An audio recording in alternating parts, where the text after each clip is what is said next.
Nananawagan ako sa Kongreso upang maipasa ang batas na magbibigay ng bahagyang ginhawa para sa ating bayaring buwis. Una, palawakin natin ang exemption sa income tax.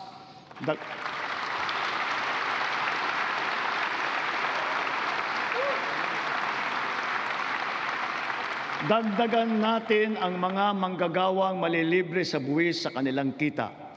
Isasama na natin ang mga kumikita ng hindi lalagpas sa 350,000 pesos kada taon.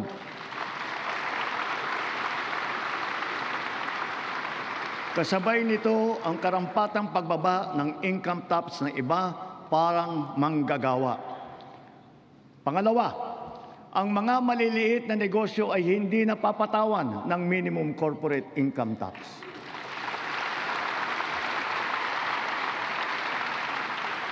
Pangatlo, para mapanatag ang loob ng taong bayan ang pagbigay ng amnesty para sa mga hindi nabayarang buwis tulad ng income tax, estate at donors tax at value-added tax.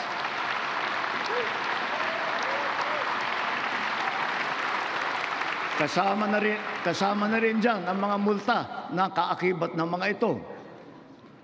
Malinaw ang mga leksyon sa atin ng mga nagdaang buwan.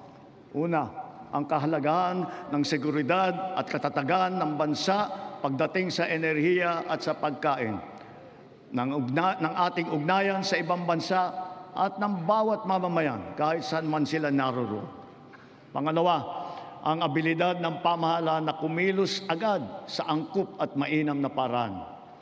At ang ikatlo, ang pagpursigi at pagnatyag ng Pilipino sa kabila ng mga hamong dumadaan. Dala ang mga sariwang leksyon nito, mas maayos at mabilis ang pagresponde natin sa ating mga naging biktima ng sakuna. Tulad sa nangyaring paglindol sa Visayas at Mindanao kamakailan, mahigit 600,000 pamilya ang ating nasakluluhan.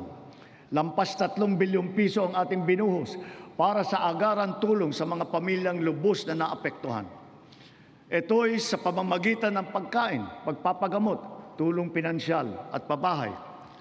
Unti-unti na rin nating naaayos ang supply ng tubig at kuryente, linya ng komunikasyon at mga daan sa mga apektadong lugar. Hindi lamang minsang paghatid ng tulong ang ating ginagawa. Ang misyon natin ay sila'y muling makabangon at maitaguyod. We have moved on from the reactive approach. Now we are not only proactive, but predictive as well, aided by digital tools. The strategies of public-private supply chains, hubs and spokes, warehousing, automated production, and wide-scale pre-positioning of food and non-food supplies in LGUs have proven their efficacy. We have now established a network consisting of primary disaster resource centers in Luzon, in Visayas, and soon in Mindanao, 15 hubs, 76 spokes, and 919 last-mile facilities across the country, which makes up our nationwide disaster response infrastructure.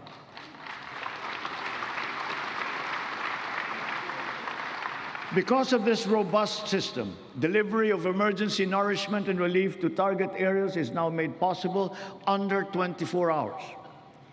Sa panahon ng krisis o kalamidad, handa na ang pamahalaan sa pagpapadala ng mga mobile energy system upang makapaghatid ng emergency power sa mga lugar na nawalan ng kuryente.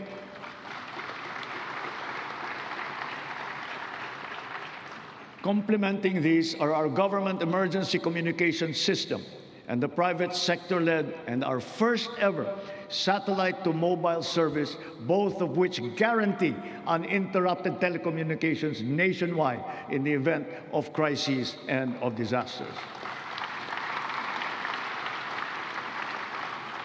At dahil meron na tayong konsepto ng state of imminent disaster, hindi na natin hinihintay na mangyari ang sakuna. Aagapan natin ang paghahanda at pagresponde. And so, taking all these lessons to heart, our overarching mission and all our conscious efforts henceforth must not be to simply uplift, but to ensure security and self-sufficiency of our nation and of our fellow Filipinos. Sa nasaksihan nating pagtaas ng presyo ng petrolyo, maraming kababayan natin ang umasa sa pampublikong sasakyan. Kaya't pinagtutuunan natin ng mabuti ang ating mga tren, mga busway, transport hub at integrated terminal at ang pagpapaganda at pagpapalawak ng mga paliparan at pantalan sa buong bansa. Ito ay upang mas malawak at malayo ang naaabot, tumaas ang kapasidad at maging moderno at mas maginhawa ang serbisyo. Halimbawa, sa susunod na taon, ang mga tren ng North-South Commuter Railway ay tatakbo na sa pagitan ng Valenzuela at Malolos. Sisikapin ng DOTR na sa pagtapos ng administrasyong ito, tapos na rin ang railway hanggang sa Clark.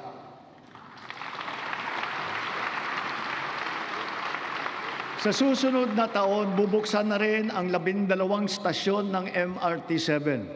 Matapos ang halos 3 dekada, may bago ng linya ang MRT na tutulak pa hanggang Sacred Heart sa Quezon City mula sa North Avenue. At balang araw, aabot pa ito hanggang San Jose del Monte, Bulacan.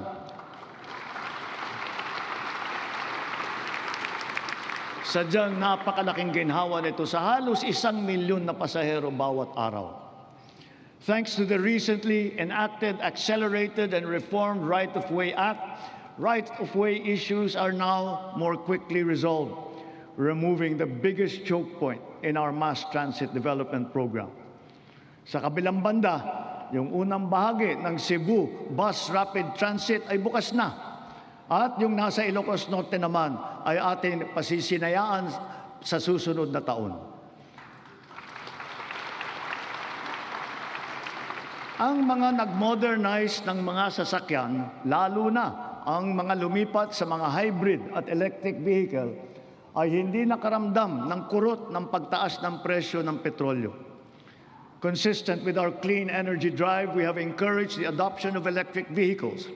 We have removed all tariffs on EVs until 2028 to bring down market prices. And government has also been mandated to prioritize electric vehicles and their refleeting plans. This clean and green policy is two-pronged. It shall also spur growth of our domestic local industries across the EV value chain, specifically those involved in the vehicle assembly and manufacturing of batteries and related spare parts. Mitiin natin na sa pagdating ng 2040, kalahati ng mga sasakyan natin ay EV na.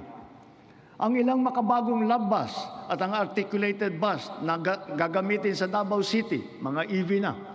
Ang MB Dalaray naman na pinasayaan natin kamakailan lamang ay isa ring EV na nabuo sa pagtutulungan ng UP at saka ng DOST. Sa darating na panahon, ang ganitong electric ferry boat ang gagamitin sa Pasig River Ferry Service mula Pinagbuhatan sa Pasig hanggang Escolta sa Maynila.